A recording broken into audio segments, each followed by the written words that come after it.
ప్రతిఫలమిచ్చు ప్రార్థన. మనం చేసేటటువంటి ప్రతి ప్రార్థనకు కూడా ప్రతిఫలం రావాలని మనం కోరుకుంటాం.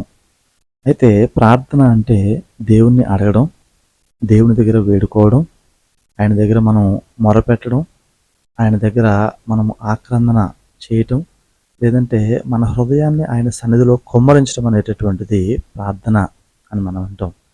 అయితే ఎవరి ప్రార్థన దేవుడు వింటాడని మనం ఆలోచన చేస్తే, భక్తి గల వారి ప్రార్థన దేవుడు వింటాడు. నీతిమంతుల ప్రార్థన దేవుడు వింటాడు. కాబట్టి మనం చేసేటటువంటి ప్రార్థనకు ప్రతిఫలం రావాలంటే మనం మొదటిగా ఆయనకు నీతిగా భక్తిగా జీవిస్తూ మనము ప్రార్థన చేయాలి. అయితే మరి ఎఫెసీయులకు రాసిన పత్రిక 3వ అధ్యాయము 21వ వచనంలో ఒక మాట ఉంటుంది. మన దేవుడు అడుగు వాటికంటే ఊహించు వాటికంటే అత్యధికముగా దయచేవాడు. నిజమే, మనం ప్రార్థన చేసినప్పుడు ఆయన సన్నిధిలో మోకరించి అడిగినప్పుడు మనం ఊహించు వాటికంటే కూడా అధికమైనటువంటి మేలులు ఆయన చేస్తాడు. అయితే మనం చేసేటటువంటి ప్రార్థనకు మనం ప్రతిఫలం పొందుకోవాలంటే ఎలాంటి ప్రార్థన మనం చేయాలి?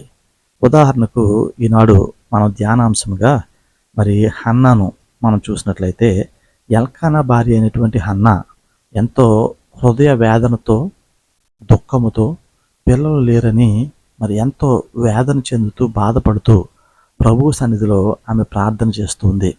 ఆమె చేసేటటువంటి ప్రార్థన ఎలా ఉంది? ఆమె ఏమాత్రం కూడా నోరు మెదపడం లేదు.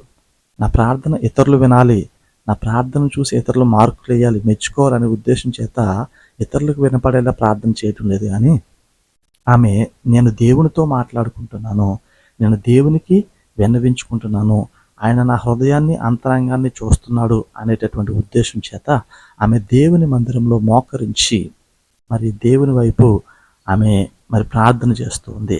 ఆమె చేసేటటువంటి ప్రార్థన మరి హృదయం అంతా బాధతో నిండిపోయింది, ఎంతో వేదనతో నిండిపోయింది. మరి ఆ యొక్క బాధను ఆపుకోలేకపోతున్నటువంటి ఆమె తన ప్రార్థనను దేవునికి విన్నవిస్తూ ఉంది. పెదవులు మాత్రం కదులుతున్నాయి కానీ మాటలు బయటికి రావటం లేదు. మరి ఆ విధంగా ఆమె ప్రార్థన చేస్తూ ఉన్నప్పుడు ఆమె ప్రార్థనను విన్నటువంటి దేవుడు, మన ప్రార్థన వినేటటువంటి దేవుడు ఆయన మనల్ని ఏమాత్రం కూడా విడిచిపెట్టేవాడు కాదు.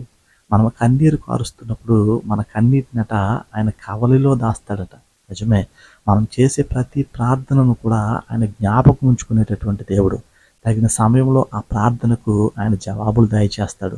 ఏది కూడా దేవుని సన్నిధిలో నువ్వు కార్చేటటువంటి ఒక్క కన్నీటి బొట్టు కూడా అది వృధాగా వ్యర్థంగా పోదు. ఎందుకంటే ఆయన మన కన్నీటిని కవలిలో దాస్తున్నాడు. ఆయన వాటిని జ్ఞాపకం ఉంచుకుంటాడు, ఆయన వాటిని స్మరణకు తెచ్చుకుంటాడు, ఆయన వాటికి తప్పక జవాబిస్తాడు. కాబట్టి మన దేవుని సన్నిధిలో కన్నీటితో చేసేటటువంటి ప్రార్థన ఆయనను ప్రభావితం చేస్తుంది. ఆయన మన పట్ల ఆయన చూపించేటటువంటి ప్రేమ, ఒక తండ్రి తన బిడ్డల పట్ల చూపించేటటువంటి ప్రేమ కంటే ఉన్నతమైనటువంటి ప్రేమ కలిగిన వాడు మన దేవుడు. నిజమే, ఒక విత్తనాన్ని మనం నాటినట్లయితే అది ఎప్పుడు బయటకు వస్తుంది, అది ఎప్పుడు మొలకెత్తుతుంది అని మనం ఎదురు చూస్తూ ఉంటాం కదా. నిజమే, మనం చేసినటువంటి ప్రార్థన కూడా అదే విధంగా ఖచ్చితంగా ఆ ప్రార్థన మొలకెత్తుతుంది. నువ్వు చేసేటటువంటి విడిచేటటువంటి ఏ ఒక్క కన్నీటి బొట్టు కూడా వృధాగా పోదని దేవుడు సెలవిస్తూ ఉన్నాడు.